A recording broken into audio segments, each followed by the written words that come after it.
के ज्योतिष संवाद कार्यक्रम में आप सभी का फिर स्वागत है और अनिल जैन का प्यार भरा नमस्कार। दोस्तों, अब हिंदू धर्म के पर्वों का पर्व शुरू हो गया है और आने वाले समय में हम बहुत जो विशेष महत्व के पर्व हैं वो मनाने जा रहे हैं। आज भी एक बहुत पावन पर्व हम पूरे देश में हर्षोल्लास के साथ मनाया जा रहा है। उसका नाम है रक्षाबंधन और भाई बहन के पवित्र रिश्तों का बहुत एक अच्छा पर्व है और इसके बारे में हमने चर्चा भी की थी। आगामी दिनों में आप देखेंगे कि श्री कृष्ण जन्माष्टमी का पर्व पूरे भारतवर्ष में धूमधाम और हर्षोल्लास के साथ मनाया जाएगा। कहते हैं कि कृष्ण जन्माष्टमी के दिन भगवान श्री कृष्ण का जन्म हुआ था। हर ओर खुशी का वातावरण होता है और सभी भक्तों के जीवन में नया उत्साह भर देता है ये पर्व। एक्चुअली जहाँ तक हिंदू पौराणिक मान्यताओं का सवाल है, उनके अनुसार भगवान श्री कृष्ण का जन्म भाद्रपद माह की कृष्ण पक्ष की अष्टमी तिथि पर रोहिणी नक्षत्र तथा वृष राशि में हुआ था। वृष राशि जो है वो चंद्रमा की उच्च राशि मानी जाती है और चंद्रमा उस दिन बहुत पावरफुल, बहुत शुभ होता है। इसके साथ ये भी कहा जाता है कि अगर ये पर्व सोमवार या बुधवार को होता है तो बहुत ही एक दुर्लभ संयोग होता है, बहुत ही अच्छा दिन होता है। इस बार जन्माष्टमी के पर्व पर आपको ताज्जुब होगा कि वो सभी योग बन रहे हैं जो कृष्ण भगवान के जन्म के समय बने थे। हिंदू पंचांग के अनुसार इस वर्ष कृष्ण जन्माष्टमी पर सर्वार्थ सिद्ध योग भी बन रहा है। इस दिन सुबह 7:47 के बाद हर्षण योग भी बनेगा, जो कि अत्यंत शुभ माना गया और ऐसे समय में सभी कार्यों में सफलता प्राप्त होती है। इस वर्ष यह पर्व 30 अगस्त को सोमवार के दिन मनाया जाएगा। अष्टमी का जहाँ तक सवाल है वो 29 अगस्त को रात 11:26 पर शुरू होकर 30 अगस्त सुबह 2 बजे तक रहेगी और इस समय जिस समय यह पर्व मनाया जाएगा रोहिणी नक्षत्र होगा, चंद्रमा वृष राशि में होगा तथा दिन सोमवार का। कितना सुंदर दिन एक्चुअली में कि कहते हैं कि बहुत हजारों साल के बाद ऐसा संयोग होता है कि वही राशि, वही नक्षत्र, वही दिन जब श्री कृष्ण भगवान का जन्म हुआ था। बहुत ही एक दुर्लभ संयोग है, बहुत अच्छा दिन है और इस जन्माष्टमी के दिन आप जो भी करेंगे आपको पूरी तरह से उसमें सफलता मिलेगी। और दोस्तों, मैं बता दूं, ऐसा दिन बार बार नहीं आएगा। ये बहुत हजारों साल के बाद हमें ऐसा मौका मिल रहा है कि वही राशि, वही नक्षत्र, वही दिन। और ग्रह नक्षत्रों की विशेष स्थिति के कारण ये, जैसे मैंने कहा, कि ये दिन बेहद शुभ है और बहुत ही एक खास दिन होगा हम सब लोगों के लिए।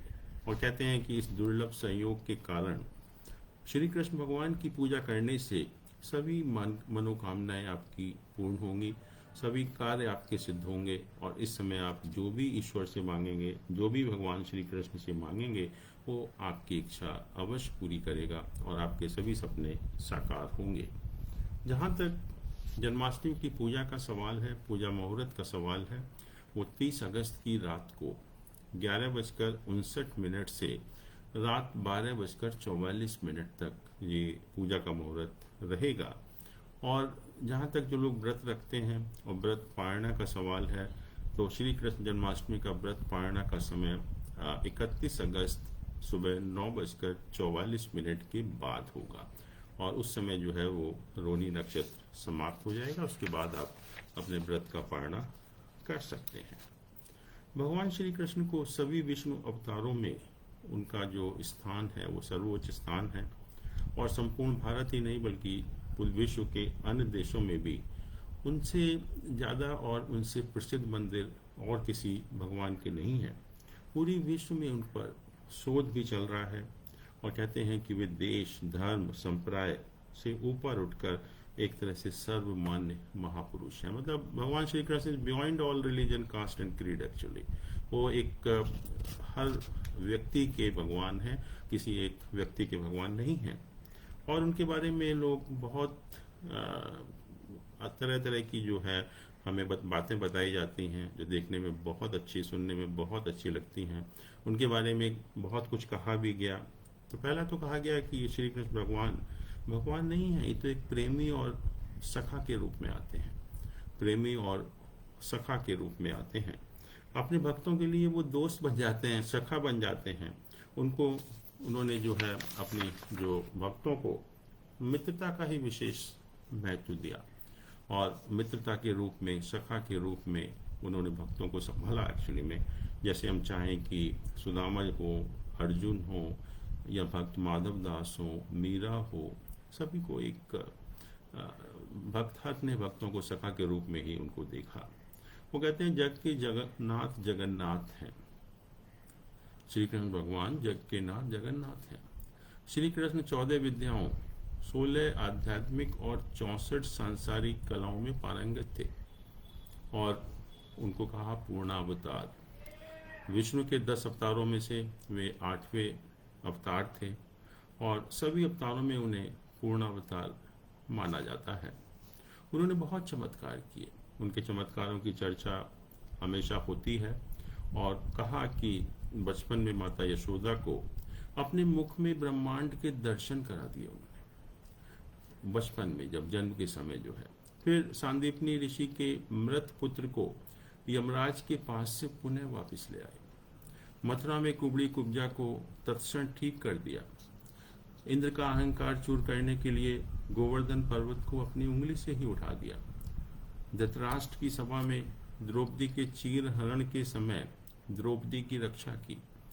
अश्वत्थामा को 3000 वर्षों तक जीवित रहने का श्राप दिया। बहुत चमत्कारों की चर्चा होती है, महाभारत पढ़ें और देखें कि उन्होंने क्या क्या चमत्कार किए और किस रूप में सबका मन मोह लिया। शाम तक उनके शरीर के गुण की बात होती है तो कहते हैं कि उनका जो युद्ध के समय देह जो उनकी विस्तृत और कठोर हो जाती थी, और नृत्य के समय एकदम से कोमल, और शरीर से हमेशा मादक गंध निकलती रहती थी। पहले व्यक्ति थे जिन्होंने, पहले भगवान थे जिन्होंने युद्ध के मैदान में गीता का ज्ञान दिया। कभी पॉसिबल नहीं हुआ कि युद्ध के मैदान में गीता का ज्ञान दिया जा रहा हो, और उन्होंने युद्ध के मैदान में पूरी गीता का ज्ञान अर्जुन को दिया। उनका जन्म और मृत्यु एक रहस्य है, और उन्होंने जो है बहुत लोगों को अपना विराट स्वरूप भी दिखाया। जैसे उन्होंने अक्रूर जी को, उद्धव को, राजा मुचुकुंद को, शिशुपाल को, धृतराष्ट्र की सभा में अर्जुन को अपना विराट स्वरूप भी दिखाया। वो सभी तरह से पूजे जाते हैं। पुरी में जगन्नाथ के रूप में, द्वारिका में द्वारकाधीश के रूप में, गुजरात में श्रीनाथ के रूप में, और राजस्थान में तो सांवरिया सेठ के रूप में वो पूजे जाते हैं। उनके लाखों लोगों को उनके समय मोक्ष मिला।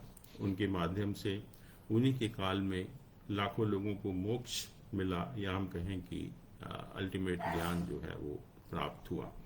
उन्होंने भक्ति मार्ग के माध्यम से अपने भक्तों को ज्ञान प्राप्त कराया। तो ये भगवान कृष्ण की महिमा है। और जो कृष्ण जन्माष्टमी का पर्व हम 30 अगस्त को मनाने जा रहे हैं, और ख़ास बात जैसे मैंने कहा कि इसकी यही है कि जो हमें योग मिल रहे हैं, वही राशि, वही नक्षत्र, वही दिन, ऐसा हमारी ज़िंदगी में नहीं आएगा शायद दोबारा से। बहुत 1000 साल के बाद आया है, कहते हैं 5000 साल के बाद आया है। तो ये दुर्लभ संयोग है इस बार कृष्ण जन्माष्टमी का। तो दोस्तों, ये बहुत एक दुर्लभ संयोग है। हमें चाहिए कि हम उतना, जितना भी हमारी रिलीजियस स्पिरिचुअल एक्टिविटीज़ हैं इस मामले में, वो ज़्यादा से ज़्यादा हों, और जितनी भी हम पूजा करेंगे उसका हमें उतना ही लाभ मिलेगा। तो ये कृष्ण जन्माष्टमी की थोड़ी सी हम लोगों ने चर्चा की, और पर्पज़ ये था कि आपको बताया जाए कि कौन सा मुहूर्त और कैसे हमें उसको करना चाहिए। और हम लोगों ने शनि की जो 7.5 है उसके ऊपर चर्चा शुरू की थी, और हम लोगों ने शुरुआत की थी, बट बीच में हम लोगों ने रक्षाबंधन और आज कृष्ण जन्माष्टमी की भी चर्चा की। और जो साढ़े साथी की चर्चा थी वो अधूरी थी, तो उसको हम पूरा करने की भी कोशिश करेंगे। और हम लोगों ने डिस्कस किया था कि साढ़े साथी का जो संबंध है वो ज्योतिष में दो ग्रहों से है, एक चंद्रमा और दूसरा शनि। और 7.5 का अर्थ होता है कि 7.5 साल हमारा जो ग्रहों का मूवमेंट है जोडियक में, वो सब ग्रह का मूवमेंट अलग अलग है। और जहाँ तक शनि का सवाल है, शनि जो है कहा कि बहुत ही एक स्लोएस्ट मूविंग प्लैनेट है, बहुत ही धीमी गति से चलता है।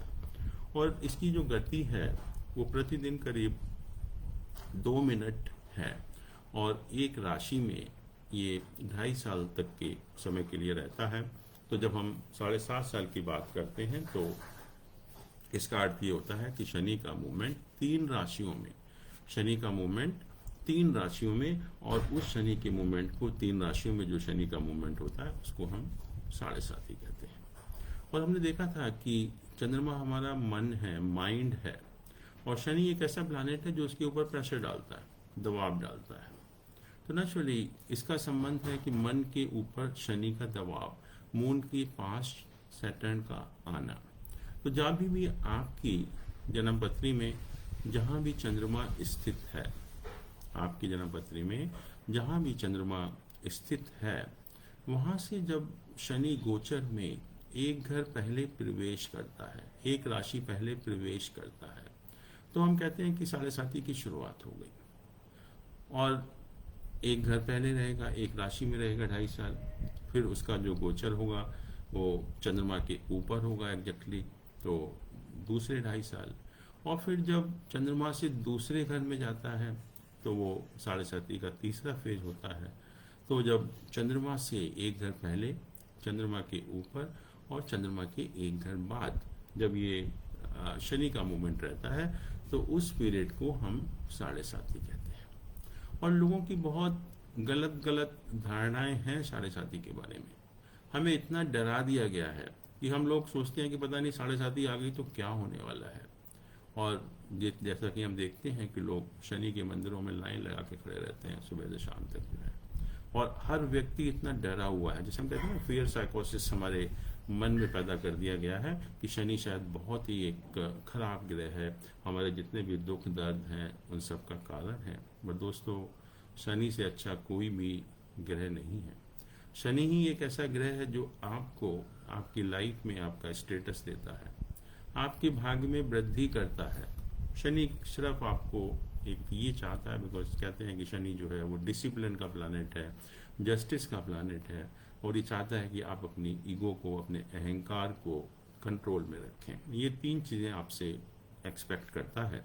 और अगर ये 3 चीज़ें आपके अंदर हैं, आपके अंदर ईगो नहीं है, अहंकार नहीं है, आप अपनी ज़िंदगी को बहुत ही अनुशासित ढंग से जी रहे हैं और हर जगह जस्टिस कर रहे हैं, आप न्याय प्रिय हैं, आप अन्याय नहीं देख सकते, तो शनि आपका कुछ नहीं कहेगा। शनि आपके लिए बहुत भाग्यशाली बन जाएगा, ऐसा ग्रह जो आपको कहीं से कहीं आपको पहुंचा सकता है। होता भी है कि जब शनि की दशा आती है तो जिनका भी शनि वेल प्लेस्ड होता है उनको लाइफ में बहुत प्रोग्रेस मिलती है।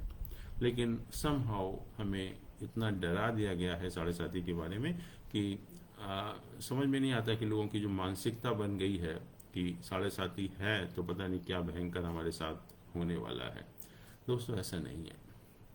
हमने अक्सर देखा है कि सब कुछ ठीक चल रहा है और आप कहीं भी कार्यरत हैं, कहीं भी आप कार्य कर रहे हैं, घर में हैं और सब चीज़ नॉर्मल है, और सडनली जब 7.5 की शुरुआत होती है तो आपको लगता है क्या हो गया मेरे जीवन में, सब कुछ तो ठीक चल रहा था, अचानक ये क्या हो गया।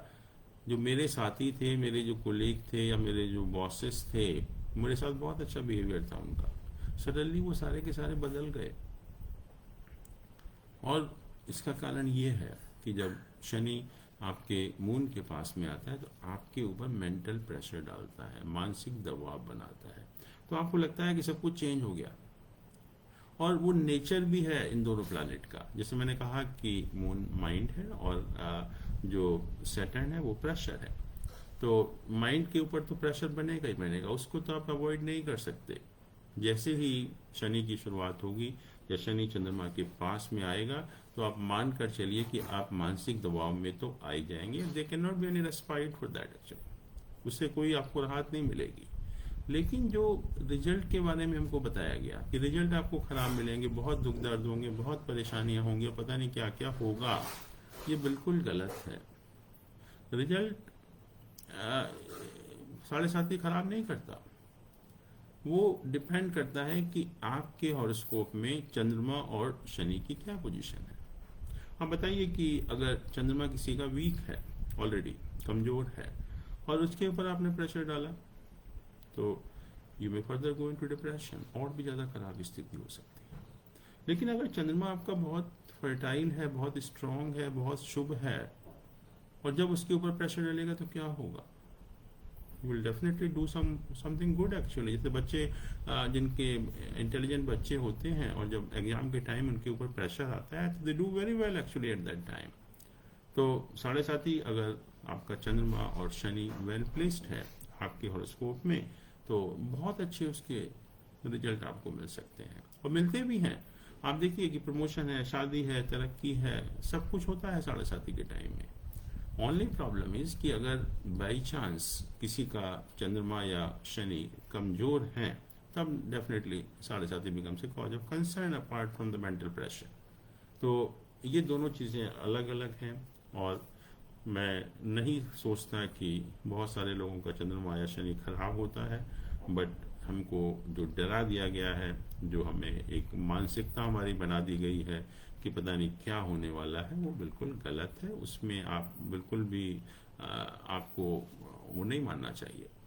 और जैसे मैंने कहा कि जब सैटर्न आपके जो नेटल मून है या जो जन्मपत्री में चंद्रमा स्थित है, वहाँ से 12th साइन में, 12th हाउस में जैसे ही एंटर करता है, तो 7.5 की शुरुआत होती है, and that is known as the first phase of 7.5। Second, जब चंद्रमा मून के ऊपर आता है, exactly it transits over the moon actually, तो वो कहते हैं कि शनि जो है वो सेकंड फेज है 7.5 का। और जब चंद्रमा से सेकंड हाउस में जाता है, दूसरे घर में जाता है, वो लास्ट फेज होता है, जिसको कि हम थर्ड फेज 7.5 का बोलते हैं। और जैसे मैंने कहा कि शनि जो है एक राशि में 2.5 साल रहता है। जोडियक में 12 राशियां होती हैं, और पूरा जोडियक क्रॉस करने में शनि को 30 साल का समय लगता है। इसका मतलब कि 7.5 हर व्यक्ति की लाइफ में, 30 साल के अंदर रिपीट होती है। 30 साल के बाद रिपीट होती है। 30 साल में 7.5 साल का जो पीरियड होता है उसको हम 7.5 कहते हैं। तो हर व्यक्ति की लाइफ में आएगी, कोई भी अछूता नहीं बचेगा। शनि सबको ठीक करेगा। शनि जो है चाहता है कि आप अपने लाइफ को ठीक तरह से रखिए। आपकी जो रिस्पॉन्सिबिलिटीज हैं अपने लिए, अपने समाज के लिए, अपने परिवार के लिए, उनको पूरा करिए, और लाइफ को डिसिप्लिन वे में रहिए, जिससे कि आप ठीक ठाक रहें, आपका स्वास्थ्य ठीक रहे। यही चाहता है शनि, यही एक्सपेक्ट करता है आपसे। Shani is hard task master. मेहनत करिए, और फिर आप देखिए कि शनि आपको कहाँ ले जाता है एक्चुअली में। और जैसे मैंने कहा कि 7.5 के 3 फेज होते हैं, पहला, दूसरा और तीसरा। और लोगों में एक धारणा भी बनी हुई है, और अक्सर सुनने को मिलता है कि जो 7.5 का तीसरा फेज होता है वो बहुत अच्छे रिजल्ट मिलते हैं उसमें। 7.5 कुछ देकर जाती है, ये भी सुना है हमने। 7.5 कुछ देकर नहीं जाएगी आपको। जैसे कि मैंने कहा कि जब 7.5 का फर्स्ट फेज शुरू होता है, तो सडनली आप मेंटल टेंशन में आ जाते हैं, और आपके ये समझ के बाहर हो जाता है कि क्या हो रहा है हमारे साथ। सब कुछ तो ठीक चल रहा था, अचानक ये क्या होने लगा। तो आप बहुत ज़्यादा मेंटल टेंशन में आ जाते हैं। और जब सेकंड फेज शुरू होता है तो दबाव और बढ़ जाता है, क्योंकि जो शनि है वो चंद्रमा के ऊपर ही गोचर कर रहा है पूरा का पूरा जो है, तो दबाव और बढ़ जाता है। और फिर जब लास्ट फेज होता है, जब सेकंड से मून से सेकंड हाउस में जाता है, तो नेचुरली हमें थोड़ी राहत मिलना शुरू हो जाती है। और जब राहत मिलना शुरू होती है तो हमें लगता है कि शायद कुछ अच्छा हो रहा है। जैसे हम कोई बीमारी से ठीक होने लगते हैं या सुधार होने लगता है, तो हमें लगता है कि शायद सब कुछ अच्छा हो रहा है। लेकिन अच्छा नहीं होता, प्रेशर तो बना हुआ है, प्रेशर थोड़ा सा जो है वो कम हो गया, इसलिए हमें शायद लगता होगा कि जो लास्ट फेज है वो कुछ अच्छा करके जाती है या कुछ हमारी लाइफ में बेटर होता है। लेकिन बेटर नहीं होता, क्योंकि जो नेचर है इन दोनों प्लैनेट का उसको आप चेंज नहीं कर सकते। तो हम आगे भी चर्चा इस विषय में जारी रखेंगे और देखेंगे कि साढ़े साथी का इफेक्ट किस तरह से होता है हमारी लाइफ में, और क्या ये बुरा ही होता है, अच्छा कब होता है, और किस किस बॉडी के पार्ट पर उसका इफेक्ट होता है, और हम कैसे जानें कि हमारे ऊपर साढ़े साथी का इफेक्ट कैसा होने वाला है, वो भी हम लोग बताएंगे कि किस तरह से हम मालूम कर सकते हैं कि साढ़े साथी का इफेक्ट हमारे ऊपर कैसा होगा। और फिर अगर मान लीजिए कि खराब हो ही रहा है किसी की लाइफ में, तो उसके लिए हम कुछ ज्योतिष में उपाय हैं, उन उपायों को करके भी हम काफ़ी हद तक उसके ऊपर कंट्रोल कर सकते हैं, काफ़ी हद तक उसको मिटिगेट कर सकते हैं। तो दोस्तों, अभी हमारे साथ जुड़े हुए हैं कमल ध्यानी जी और किरण कुमार बोया जी। तो किरण कुमार बोया जी एक क्वेश्चन भी पूछ रहे हैं कि मेरा जो डेट ऑफ बर्थ है 20 मई 96 है, सुबह 9 बजे का कर्नूल जगह है आंध्र प्रदेश में। तो पूछते हैं, can I get A government job? If I get, which field like bank और एसएससी और railway? If get, which year chance actually? So let us see, we can make the horoscope. इनका जो है 20th में 96,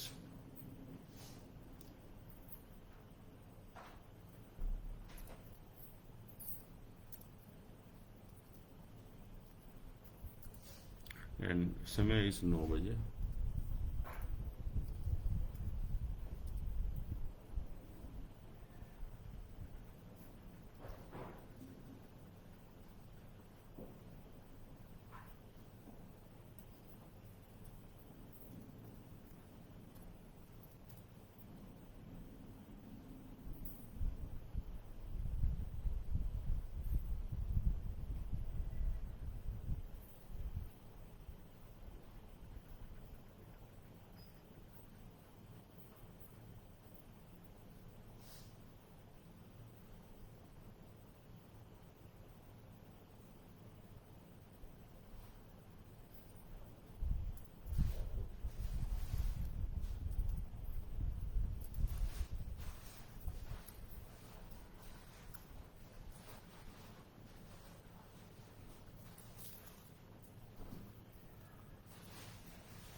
या 20th में 96 सुबह 9 बजे और कर्नूल।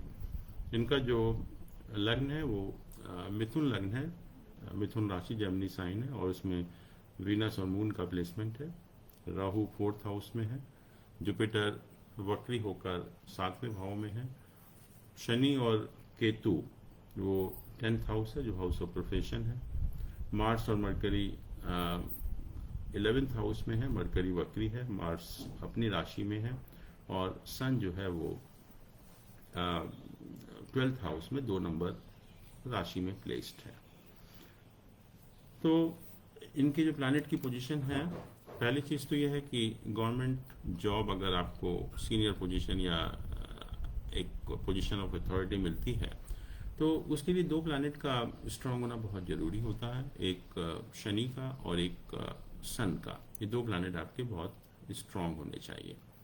जहाँ तक इन आपके हॉरोस्कोप में शनि का सवाल है, शनि 9th हाउस का लॉर्ड, भाग्यस्थान का लॉर्ड 10th हाउस में प्लेस्ड है, उसकी पोजीशन बहुत अच्छी है। और लेकिन सन का जो है प्लेसमेंट वो 12th हाउस में है, और उसके ऊपर सैटर्न और राहु की दृष्टि है, सैटर्न और राहु की दृष्टि है। तो ये प्लेसमेंट सन का बहुत अच्छा नहीं माना गया, पर जैसे मैंने कहा कि सैटर्न का प्लेसमेंट अच्छा है। और दूसरा, जब हम मंगल की बात कर रहे थे, तो मंगल जो है एक तो 6th हाउस का लॉर्ड है, 11th हाउस का लॉर्ड है, दोनों का प्रोफेशन से बहुत संबंध भी है, और मंगल जो है अपनी राशि में भी है इनके जो है। और अगर हम एक दशांश चार्ट को भी देखें, दशांश चार्ट में भी मंगल का प्लेसमेंट काफ़ी अच्छा है, और जो दशा आपकी इस समय ऑपरेट हो रही है वो जुपिटर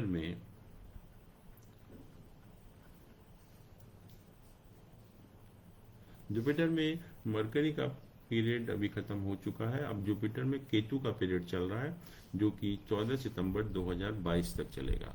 उसके बाद शुक्र का पीरियड शुरू होगा और शुक्र जो है वो 5th हाउस का लॉर्ड होकर लगन में बैठा हुआ है। इट्स वेरी पावरफुल प्लैनेट और उस दशा में उस टाइम में आपको नई अपॉर्चुनिटीज़ भी मिलती हैं प्रोफेशन में जो है।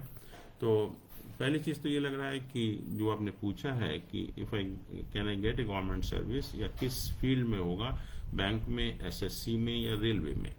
तो पहली चीज़ तो ये है कि गवर्नमेंट जॉब मिल सकता है, but you can not get that type of job like civil service examinations, वो उसकी पॉसिबिलिटी नहीं है। और क्योंकि आपका दो प्लैनेट बहुत अच्छे हैं, एक तो शनि बहुत अच्छा है, दूसरा मंगल का प्लेसमेंट बहुत अच्छा है आपके हॉरोस्कोप में, तो पॉसिबिलिटी जो लगती है कि जैसे रेलवे है, रेलवे में बहुत स्ट्रांग पॉसिबिलिटी है आपके ज्वाइन करने की। तो मेरे हिसाब से एस्ट्रोलॉजिकल पॉइंट ऑफ व्यू से अगर आप रेलवे में ट्राई करेंगे तो डेफिनेटली आपको सक्सेस मिलनी चाहिए। दूसरा आपने कहा है कि समय, अभी जो पीरियड चल रहा है आपका जुपिटर केतु का पीरियड, और केतु भी 10th हाउस में प्लेस्ड है, और दूसरा जो शनि है उसका गोचर आपका 9th हाउस में होगा 29 अप्रैल 2022 को, 29 अप्रैल 2022 को। तो उस टाइम सिचुएशन बहुत फेवरेबल बनती है, और मुझे लग रहा है कि जो अगले साल मई ऑनवर्ड और उस पीरियड में अगर आप ट्राई करेंगे तो definitely by the end of 2022 you should get a very good job in the railways actually. तो रेलवे में आप ट्राई करिए, और मुझे पूरी उम्मीद है कि रेलवे में आपका जो है वो सिलेक्शन होना चाहिए, और रेलवे के लिए जो है बहुत ही एक सुटेबल प्लैनेट की पोजीशन भी बन रही है। हमारे साथ विभा पाठक मैत्री जी भी हैं, उनका भी स्वागत है। और फिर मेरा अनुरोध है आपसे कि आप क्वेश्चन पूछते रहिए, और पर्सनल तो है ही है, बट ज्योतिष के संबंध में भी कोई अगर आपका संदेह हो, कोई बाधा हो, कोई प्रॉब्लम हो, कोई आप क्लैरिफिकेशन चाहते हैं, तो I think you are most welcome here. यहाँ पर आप हर तरह के क्वेश्चन ज्योतिष से संबंधित आप पूछ सकते हैं, और मुझे भी बहुत अच्छा लगेगा आपके प्रश्नों का जवाब देकर। और जाते जाते मैं फिर आपको आज रक्षाबंधन की शुभकामनाएं, बधाई देता हूं। आपका त्यौहार बहुत अच्छा रहे, आपकी सारी इच्छाएं, आपकी सारी जो कामनाएं हैं, आपके सारे स्वप्न हैं वो पूरे हों। दोस्तों नमस्कार, फिर मिलेंगे अगले इतवार को। Thank you so much.